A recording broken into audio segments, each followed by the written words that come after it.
And then we're going to get right into comparing how we manage a project in 100 Contractor versus QuickBooks, and how does 100 Contractor give you control over your jobs. And specifically, I'm going to focus on budget management, commitment management, and change management today. I've already mentioned Enrique, who's joining us today, again on 100 Contractor since 2016. And this presentation is for everybody's benefit, so questions are certainly encouraged. There is a chat box in the bottom of the GoToMeeting dialog. You can send questions by chat. And Tom, my peer, is joining us today. I will ask Tom to monitor the chat box, and we'll get your questions by chat that way as well. So Sage Software. Sage is a big global company. Over 5 million clients worldwide, over $2 billion in annual revenue, and then 2 project-specific accounting solutions in the mix: Sage 100 Contractor and Sage 300 CRE. Sage acquired both of those solutions back in the early 2000s. They rebranded a product called Timberline, which we started selling back in '99, and we became a business partner in 2005 when Sage purchased that product and rebranded it as Sage 300 Construction Real Estate. Sage 100 Contractor, I like to say, was an American product called Master Builder.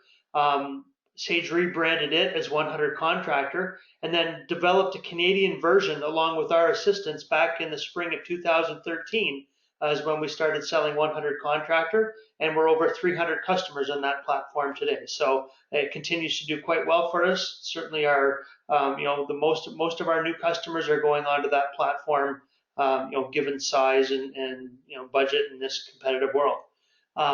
Sage CRE focuses exclusively on the construction industry, as the name might imply, and serving the following industries: commercial and industrial construction, specialty and service construction, residential, GCs, basically anybody who operates their business on a job-by-job or a work order by work order basis, is a good candidate to work on the Sage construction platforms.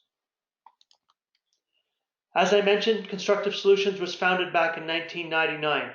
We are Vancouver-based with over 22 employees. We are the largest of the Canadian Sage business partners with over 750 clients across the country. Like Sage CRE, all of our customers are in the construction and real estate industry. Basically those customers who are operating their businesses on a job-by-job or a service-based business operating on a work order by work order basis. And we transition over 50 new clients a year. So the goals of this presentation are really to talk about differentiators between Sage 100 Contractor and QuickBooks. And I've got a link to a document here I'll open up very briefly. There are over 75 entries in this table, in this document, if you will, talking about the different contrasts between Sage 100 Contractor, in the left-hand column, and some of the QuickBooks versions that are available as well.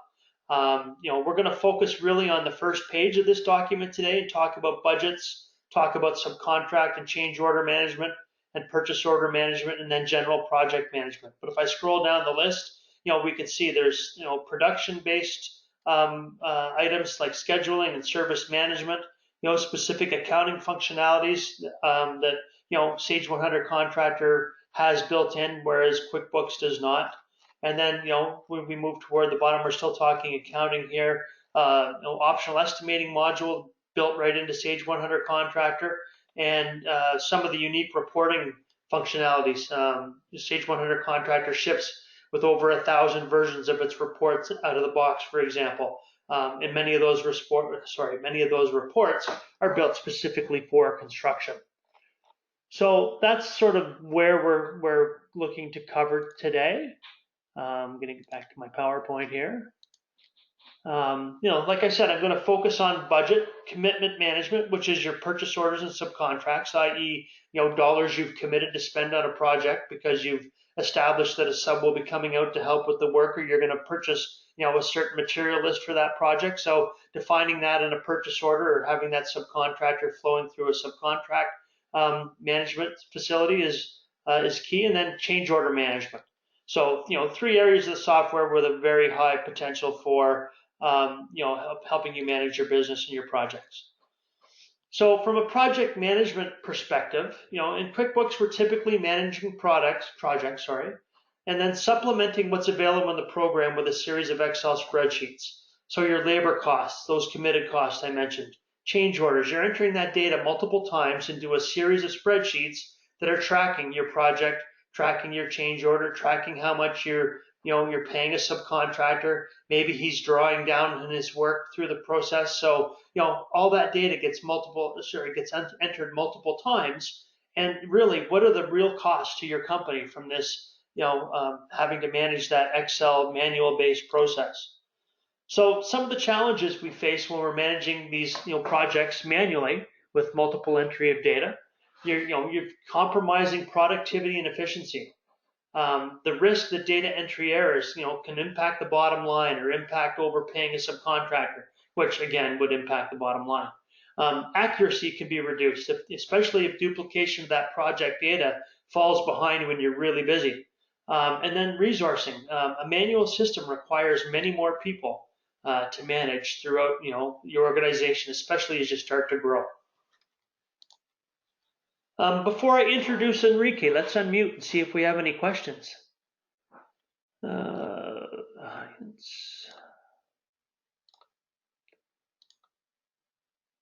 Sorry about that. Unmute all. Okay. Any questions so far? Any comments? Drew, this is Tom. I'm not sure if others were able to see, but when you tried to open the QuickBooks to Sage 100 contractor comparison, I don't know that it came up on your screen. Oh, well, we can try that again. I can get out of the PowerPoint briefly because it's still open in the background. Thank you for that, Tom. Are you seeing it now? I see your screen. I don't see the PDF yet.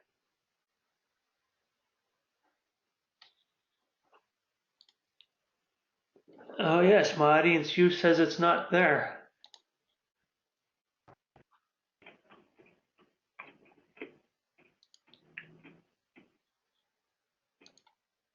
Let me make sure I've got the right monitor shared.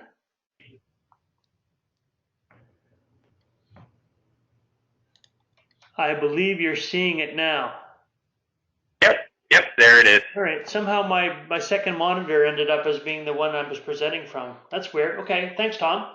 So here's that. No problem. Here's that document. We can certainly share this with everybody. Maybe some of you have already seen it, but comparing 100 contractor to the at least 3 versions of QuickBooks, and being able to create a budget in the software, for example, or having individual documents for customer signature on change orders, and the fact that we're managing change orders built right into the system with a status.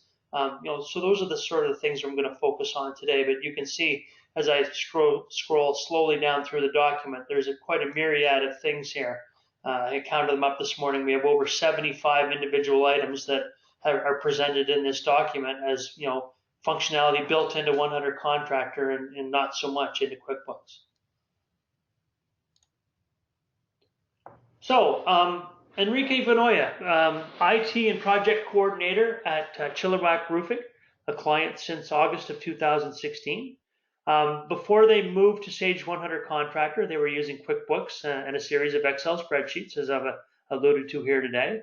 When working with Constructive Solutions, and specifically, this is with our consulting team. We have a team of consultants who help our customers get live in the solution. So whenever he required support from our consulting team, he received it in a timely manner, got live support on the phone when he needed it, and very happy with our professionalism, services, and sales team. Any comments, Enrique, before we get further into the presentation? Hey everyone, can you hear me? Yeah, just fine. Thanks, Enrique. Okay, yeah. Not much, but like you said, we've been using Sage Contractor for past 3 years now, I think, right? Yeah. And yeah, we're happy about it. We switched from QuickBooks to Sage for the reason of the project management functionality, like the change order and the budgeting of projects. So right now I'm doing all the setup, taking care of the budgeting and setting up the project. One of the comments I've got on the screen now, the bottom one there, Enrique mentioned saving, 25% of the time he used to spend searching for information, tracking against budgets and costing, and where are my labor and materials headed in the project. That's a big number. Enrique, could you speak to that for a moment? Yeah, yeah. We used to before Sage, we're using QuickBooks, right? And we do a lot of Excel manual thing, and we do a lot of duplication uh, entering the same time with QuickBooks, and then we manage our project using Excel. So when we switch to Sage, we save a lot of that process. Excellent. Thanks, Enrique. Mhm. Moving on, I'm going to come back to Enrique in a minute. One of the things he mentioned was change order management, so I'm going to get him to speak to that as we arrive there. But so let's talk a little about creating a budget in Sage 100 Contractor. So when I create a budget in the software, I can copy paste to establish my original budget. I can track, against a budget by both cost and hours. I've got the ability to see both original and revised or current budget when I'm running something like a job cost report or job status report. And with our optional estimating module, you can export your budget right from a completed takeoff. So I won't go into that level of detail today, but just something that we can do over and beyond what we can do in running budgeting without the estimating module. So I'm going to jump to the product here. We're going to go back and forth a little bit between my PowerPoint and the product here today. I'm going to spend a couple of minutes here reviewing my Sage 100 Contractor desktop. And then my dashboard is here in the background right now, but I've just toggled on it to bring it to the forefront. So, the use of the dashboard is completely optional. I like to say that it's a 40,000 foot view of, overview of where things are trending in the business and the software, all in real time. All this data is pulling right from the database. So if I haven't been in here in a little while and my general bank ledger account has changed, or my company's cash position has changed, I just click on the refresh button up here and I'm getting the most current data available based on what's in the database. I've got a number of different widgets that I'm presenting here on my dashboard today. Security controls what I can see. I'm logged in with full access to everything here today. If I was a project manager, and I come up to add remove content button just for illustration here, I've got a number of widgets, 16 of them in fact, that have something to do with the general ledger. As a project manager, I'm probably not going to have access to see the company's cash position or the cash accounts. So security always controls what all the users who are defined to log into your system can see, based on their roles and responsibilities and what data they truly need to perform their job. Patrick, our owner, would tell you we're all about delivering the right information to the right people at the right time. I'm not going to spend a whole lot of time in the dashboard here. I just wanted to make you aware of it. You can certainly drill down on information here. I've got alerts that have run today.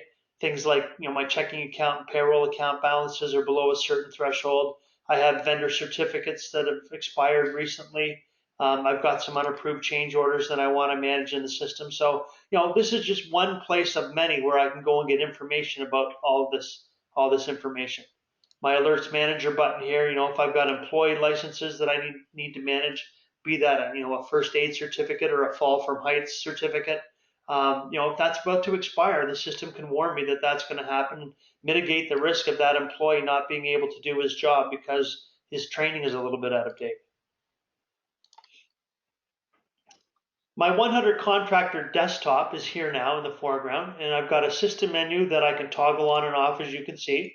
All of the functions, every single function in the system is represented somewhere over here in this big sort of massive system menu. So I can open up project management, get information about change orders or purchase orders. I can come up and look at information under the GL or under my accounting reports and receivables information. All the icons you see in my desktop to the right hand side here are copies of the functions that are buried over in the menu on the left hand side. So all this job status information, my WIP report, my committed cost report, all these reports, my RFPs, my RFIs, which are coming from down here in my project management document control center, RFPs, RFIs, transmittals, submittals. I've taken that piece of that that menu option, if you will, and dragged it as an icon onto my desktop. So it makes the system very easy to learn, easy to deploy. I mean, I have a pretty busy screen I'm looking at here, but if I come to clients and service, I only have a handful of icons that I want to work with. Or my reports, I've got a handful of reports I might want to run from this screen. So whatever piece of functionality in the system menu I choose to drag over to my desktop, again, as long as I have security to get to that information, I can do so and then customize my desktop based on my roles and responsibilities again in the organization. And when I've got that set up like I want, there's the system menu. So I have a project, there's my project screen here, and sorry, my project's activity center tab. So as I'm creating a new project, I may choose to have the estimating module up and running and build an estimate or a takeoff for the project. I might build a budget, or I would build a budget for that project. I can manage subcontracts, purchase orders, and change orders. So you can see today's presentation is focusing on these main sort of first 5 icons in the top of this screen. If I come to my job screen, which I have open here, here's a job that I have open. It's my Richmond Elementary School. That's the job name. And the short form version of that name, my job status. So my job can flow through these list of job statuses as I go from a bid job to something I've won the contract for, or perhaps not, and now it's a refused job status. Current, complete, and closed, etc. Really, lets me slice and dice the information in the system. I can report on all my active current jobs, as we'll see when I go and run a job status report, for example.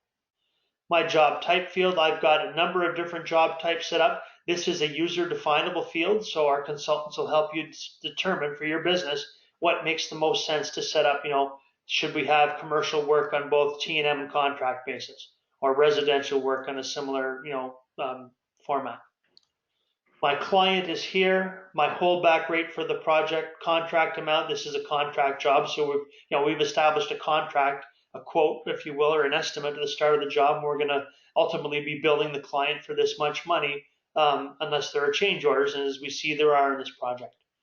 My GL account, where the income is going, is flowing through to this contract income account. I can break my company into different departments. So our Constructive Solutions sample company is defined as doing general contracting, residential, and service work. And on this job, excuse me, we're acting as the GC. So, we've got the job set up. We're ready to go and create a budget. I can view the budget from here, but I've also got the budget already open in this screen. In this screen, you can see this blue and white sort of spreadsheet or grid in the background. When I right mouse click there, I've got some functionality that lets me insert and delete rows. So I would call this rudimentary spreadsheet functionality. I can show and hide different columns. So I've got many more columns I could bring to the table, as it were, when I'm managing my budget. For the purpose of a demo or a webinar, I'm just going to keep this to my 5 major cost types: my material, my labor, my equipment, my subcontract. Other, like in a permit, for example, or a contingency line item, I've got some budget dollars allocated to that other column. It also lets me track my hours, my labor hours that I'm self-performing. So I can be tracking my labor against either the hours I budgeted or the labor costs that I budgeted in this column here. At the end of the day, I've got all of these cost codes defined as being in play in this particular project. The cost code structure that's represented here is our 16 division master format list from the Construction Standards Institute. But this cost code structure is completely user definable, and you are able to set that up based on your own unique business. Once we have the budget established in this screen, and again, we can copy paste into this screen. So if I've got these numbers sitting in an Excel based estimate, I can line up my budget in that Excel spreadsheet and paste the data in here, if you want to keep using Excel for that estimating process. If I was estimating from within the software, I would export my budget from the completed takeoff. And in fact, that's where this takeoff did come from. I set the budget down here in the bottom left-hand corner. And now fundamentally, if I'm going to update any values to this budget, I will use the change order management process to do so.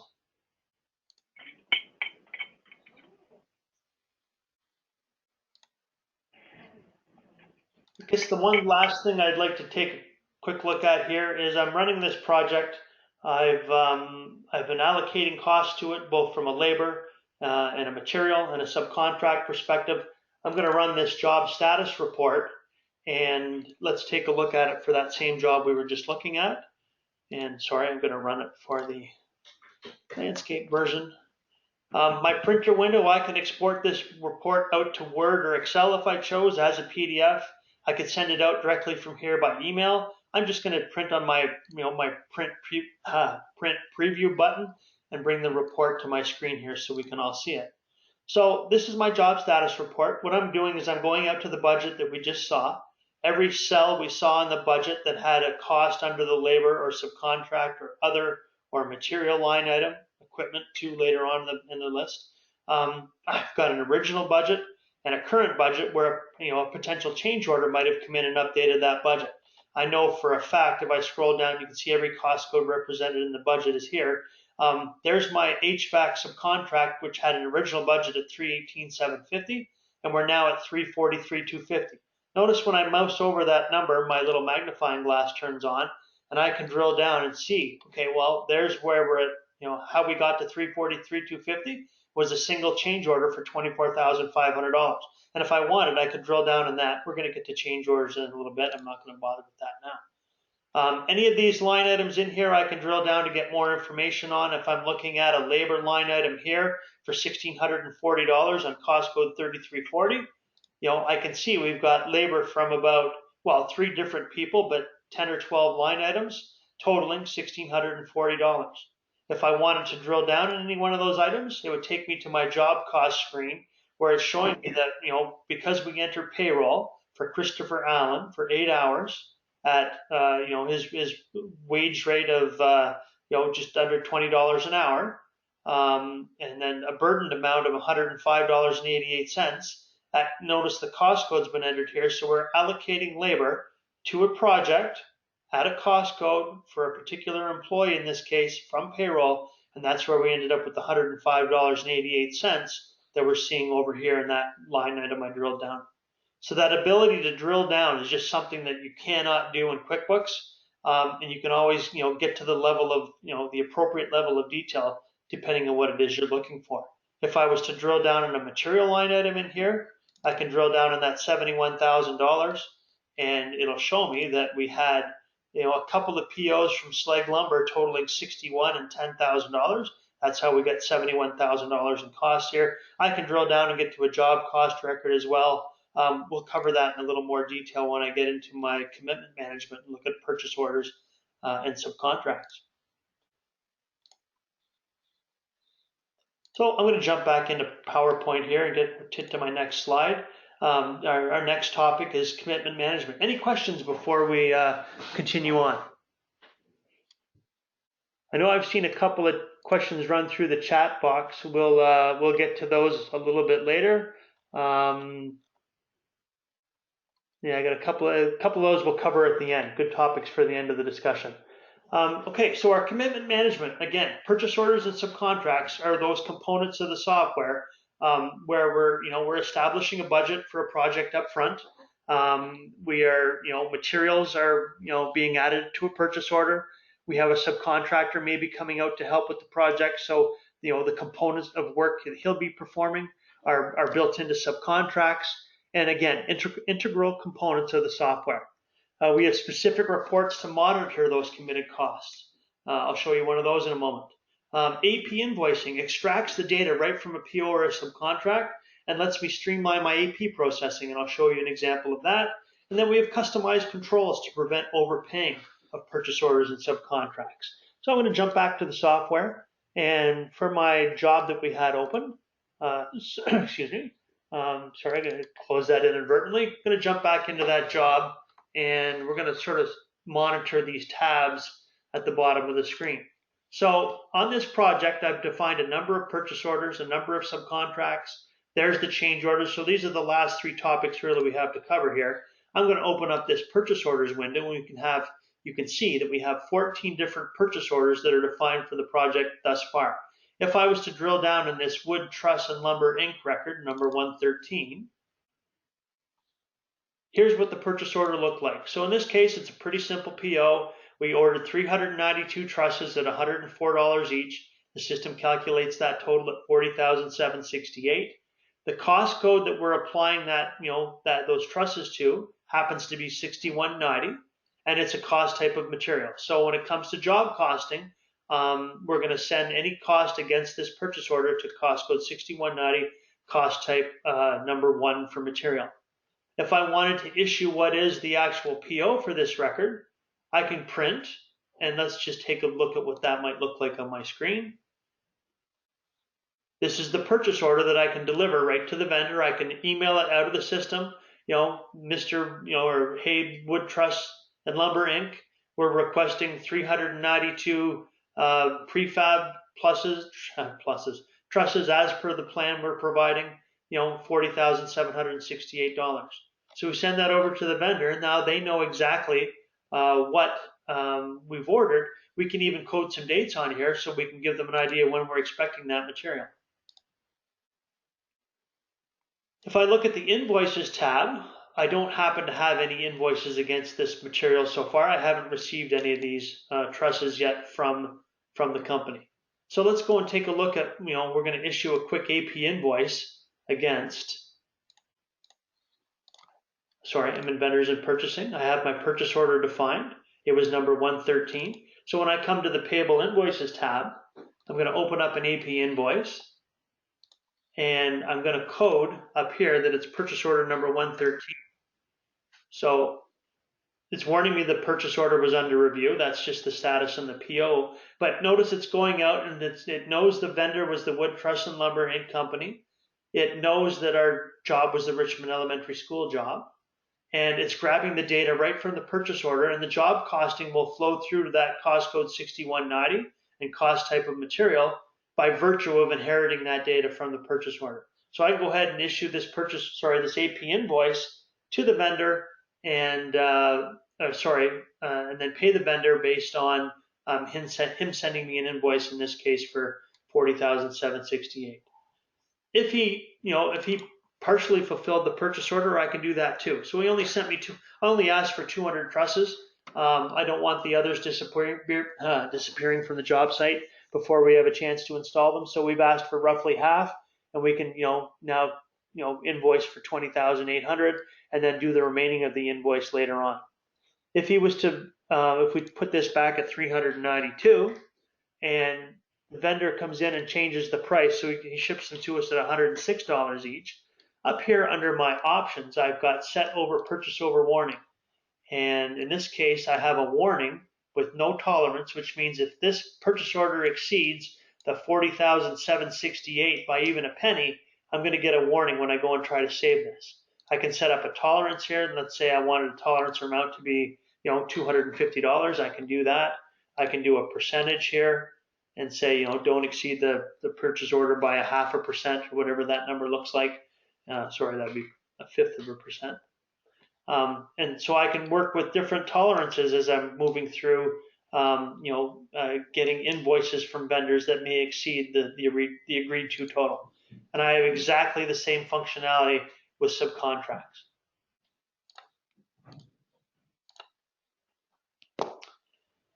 So let's take a quick look. Very similar functionality when we're looking at our subcontracts. There's a subcontract. If I look at my Gray Heating and Cooling record, we've contracted them to come out and do the HVAC work on that same job 207. We saw this information a little earlier in our job status report. Original budget, original subcontract changes, new subcontract total. Turns out he's invoiced us for 175 grand so far, so the system knows there's 168,250 remaining. The cost code of 15,700 is here. My cost type is subcontract. So when I go and look at an AP invoice, which I can see here by looking at that tab down here, if I was to drill down here on this number 126, that $95,000 invoice, the system will show me that this is a progress draw for $95,000 for that vendor for that project. It's going to inherit the job cost of $15,700 the cost code back on my subcontract screen, and it's automatically got. If I look at job cost up here, I can see that we've allocated that $95,000 to that cost code, to that cost type. So we can see that single entry of data, creating this record back as a subcontract, flows through the system, flows to our budgeting, to our job costing. It's all integrated into the solution quite elegantly, in fact. So purchase order and subcontract management. Let's go back and take a quick review of where we're headed next, which is our change order management. So we've also got change orders integrated into the software. A change order can be tracked at the project level, in other words, something you're self-performing, or at a subcontract level. So in fact, the subcontract I just had open had a change order on it that we were tracking through that subcontractor. My change order will update both my project budget, my contract amount. If we're talking about a job where we have a contracted, lump sum amount. If you're doing a time and material job, then you'll go and do a change order and just update your project budget. And then we have job cost reports that track both initial budget and revised budget, i.e.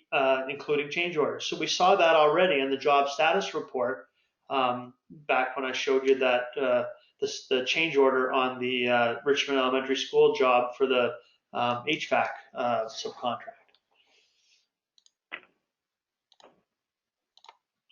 So if we jump into my change order tab now, I've got 5 change orders against this particular job. I'm going to drill down in this entry door upgrade change. And here's my change. So this change order is associated with the Richmond Elementary School job. It's an entry door upgrade that the client requested. It's change order number 3. It was ordered back, a while back, but when I create the change order, today's date is always the default order date.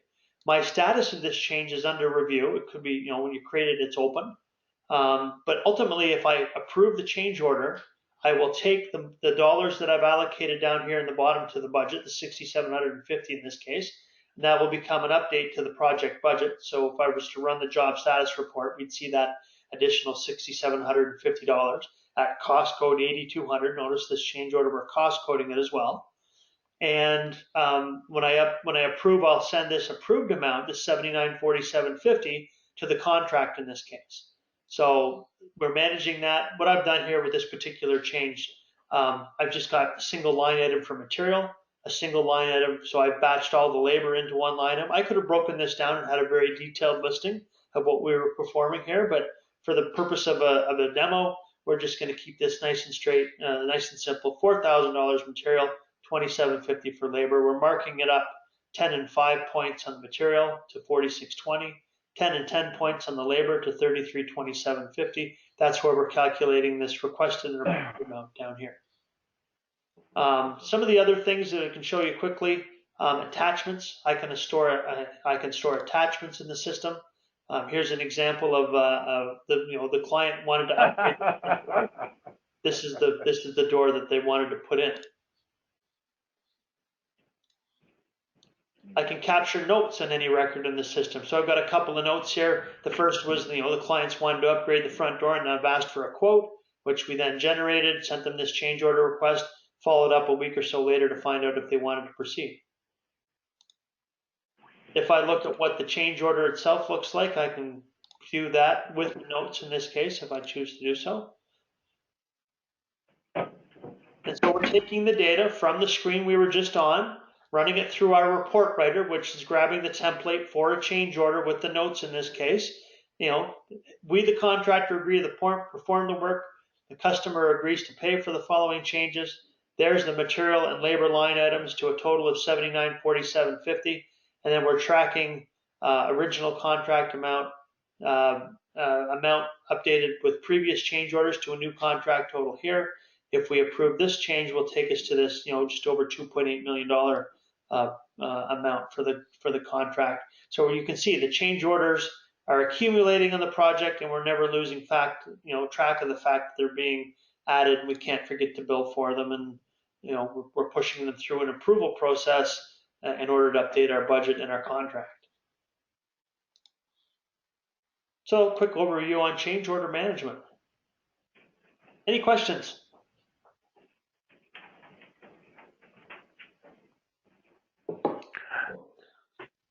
Drew, this is Tom. There were a couple questions. I don't know if you want to wait till the end. They're not related specifically to this module, but more on the scheduling and time card aspects. Yeah, let's cover those at the end, I think. Sounds good.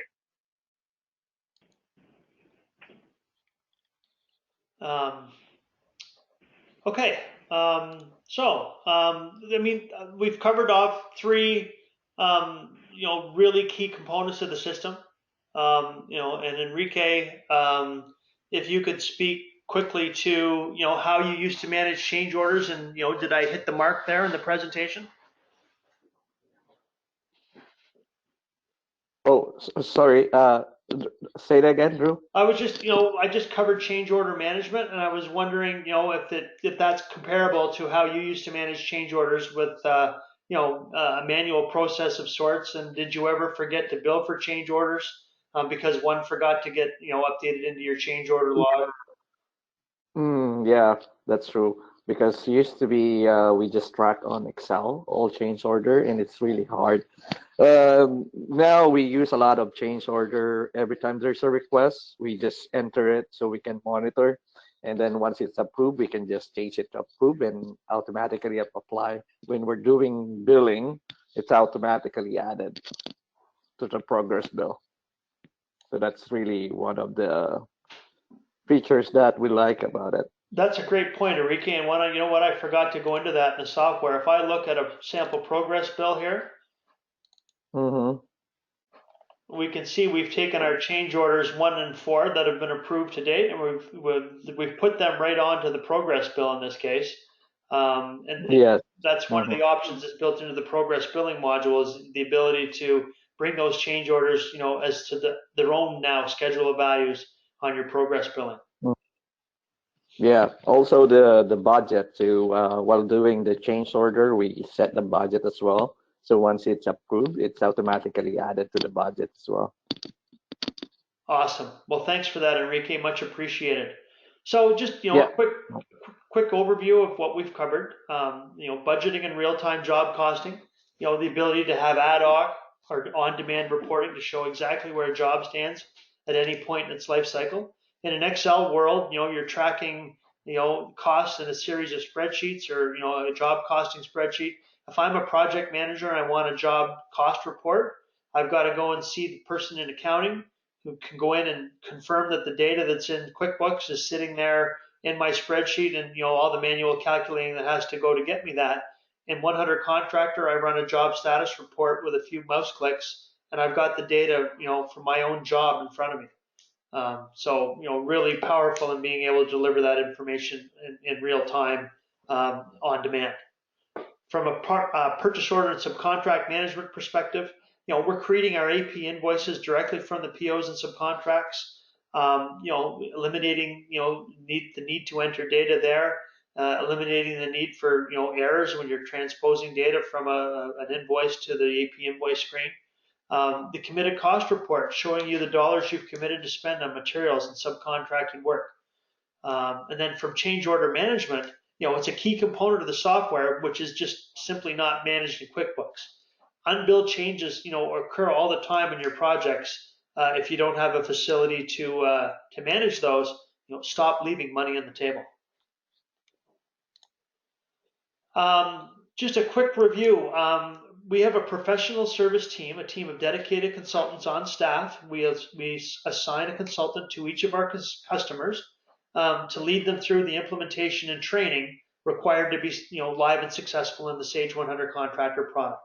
An implementation typically lasts, 45 to 60 days, so, a month and a half to 2 months from the time you say go to the time we have you, ready to go live in the software.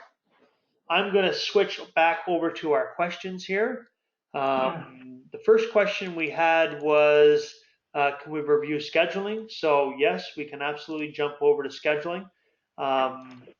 If I have a project, oops, I have a list of tasks. So these are all the tasks typically, associated with the cost codes we're going to be performing through our projects. And on any given project, if I double click on the schedule, I can take a quick look at that job 207 project. Bring it to my main screen here, sorry. All the tasks for the project, and this is coming right from estimating again, but you can still build, you still have access to scheduling without the estimating module. All the tasks, what type of tasks they are, I can define if I have employees working on tasks versus equipment versus subcontractors.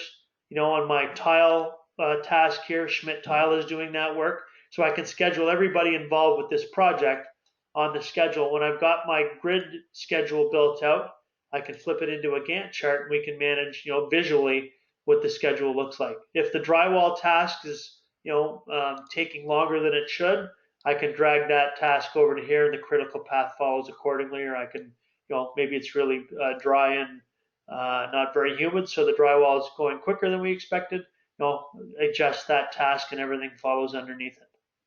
So we like to call this Microsoft Project Lite.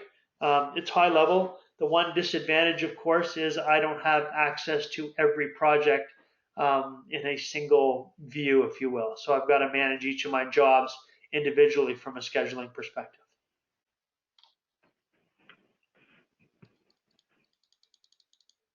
The next question was, do you have a construction management module? I will follow up with you directly with that, Victor. That could mean many things to many people. So let's put that one on hold for now. Do you have an e-time card module? Yes. So there are a couple of apps. One is a Sage app called Sage Field Operations. There's also a sort of a hopped up version of that called Sage Service Operations if you're managing work orders in the field. Either way, you sign on to a web-based platform and you can enter time against a job and a cost code in the field. That's sort of the entry-level functionality. A supervisor in that app can initiate change orders or purchase orders. He can capture time for everybody on the project rather than having them all do it individually. So we can certainly speak to the functionalities of the field apps when we follow up with you, later this week. And can the software run on a Mac? So natively, this is a Windows-based client-server application. The way to deploy it in a Mac shop would be to have the software hosted, which is a service that we do provide. If somebody was to host the software on a server farm, they would deploy that as a web service, and then you can log on with any machine that has internet and a browser. So that's how we can deploy the product in a Mac. Any other questions while we've got the phone lines open here?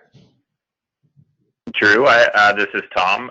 Sean had a question about whether this is available in the cloud and if there's an option to import budgets and estimates from existing programs into this. So the first question about cloud, again, Windows-based client server. To deploy the software in the cloud, you'd be looking at having somebody host it, and that hosted solution would be then virtually deployed in the cloud. The second question, sorry, Tom, was, if they have an existing estimating program, are they able to import either from Excel or from an existing program to create a budget within Sage 100? We started off in the budget screen here. I did mention that if you had a budget sitting in Excel, and this is a spreadsheet type layout here, I can absolutely paste data in here to create a budget for a project if you've got the data lined up in the same column format over in your Excel spreadsheet.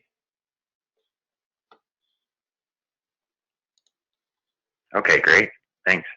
You're welcome.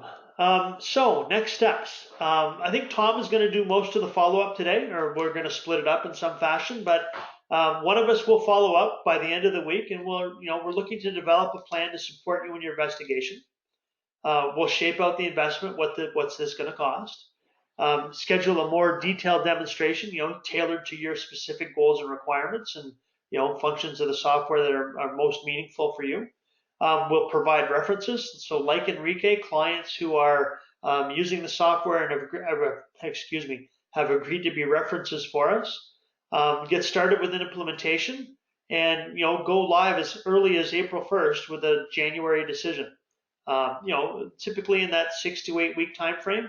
A decision in February would have you live sort of May the 1st. I know we've stopped for questions a few times. Any questions before we wrap up today? Don't see anything new in the chat box.